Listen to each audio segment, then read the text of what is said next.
Hello, welcome back to Let's Talk Bradbury. If you have not subscribed to our channel, please do.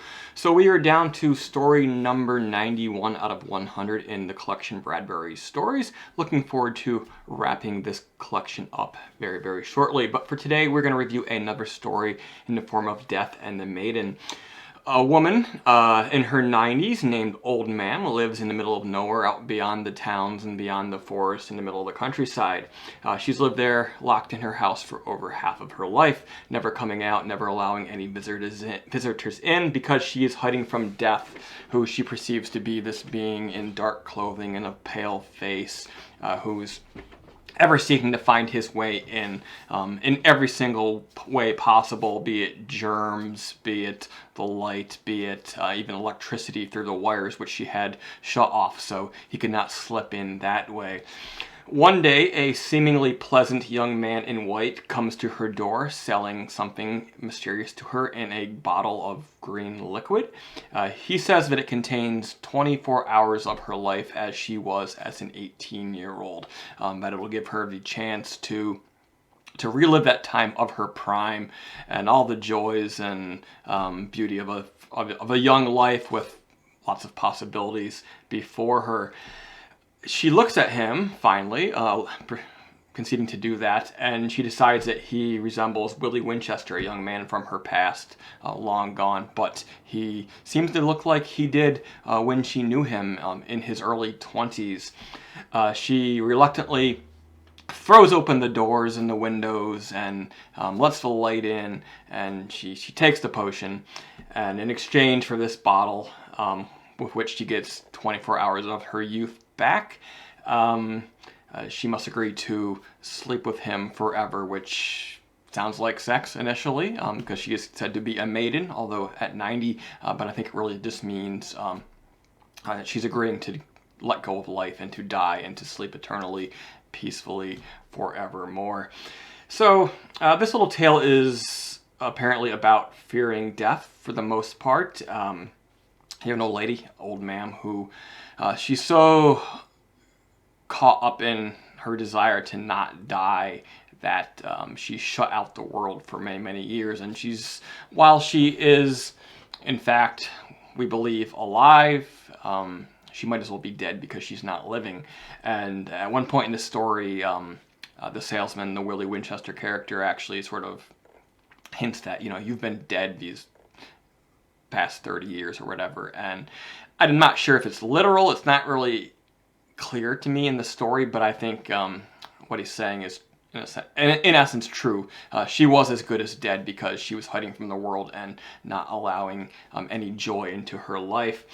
But the lesson here is that by, not hanging on to life beyond all hope and beyond all joy, is as good as being dead, and that there's actually sort of a new adventure and a new chance to live again and be peaceful and to experience a new adventure if you allow the natural course of your life to take place rather than shutting out all perceivable dangers and trying to eliminate all chance of accident or of, at one point she mentions germs, she mentions infections, pandemics like we're dealing with today. And, there's some truth to this. On one hand, I think you should live somewhat cautiously in some cases, but of course you can't shut everything and everyone out, or you'll basically be the living dead. The tone of the story feels to me very much like a fairy tale. It has that sort of cadence to it, that sort of playful darkness to it. You can imagine this story being read to you, and I actually felt that it sort of reminded me of the Deathly Hallows parable from Harry Potter, the film version. I've never read the book, but just that animated section of the movie where it just tells about the three brothers and the one with the cloak of invisibility, so death can't find him. But then at the end of the story, he takes off his cloak and what was the line? He met death as equals and gladly died. Sort of has that sort of quality to it, where it's playful, but it's dark subject matter, but also there is a strong bit of wisdom at the heart of it all. So yeah, guys, Death in the Maiden. Have you ever read it? Is it something you enjoyed? Either way, give this video a thumbs up. If you have something positive or constructive to add to the conversation, feel free to do that below. And I'll be back probably tomorrow morning with story number 92 of 100, with just 8 more to go, and that story is 0 Hour. So be sure to subscribe and return tomorrow, check that out, and we'll see what that story is about together. And then after that, I have 3 novels I need to review for you, but I owe you. I've done unboxings and expectations videos for those, in some cases months ago, so I owe you those. And then after I get through that that backlog, I'm looking forward to getting into our new show, which will be Let's Talk Clive Barker, where I will be reviewing each of the stories in all 6 of his books of Bloods. I'm looking forward to doing that. Looking forward to getting back into horror, because a couple years ago I did H.P. Lovecraft, and that was a lot of fun, and you guys seem to enjoy that. Those videos are still getting hits, so I know people are finding that after the fact.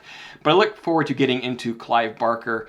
And then after we do Clive Barker over the winter, mostly, I'm actually thinking about maybe going back to Lovecraft. I've done all of his stories, but there's a lot of compelling Lovecraftian, Cthulhu mythos, shared universe stories by other authors written over the last 80 years that I think might be worth sharing. So I'm going to try and investigate and maybe find the best examples of those to share with you here on Let's Talk Short Fiction.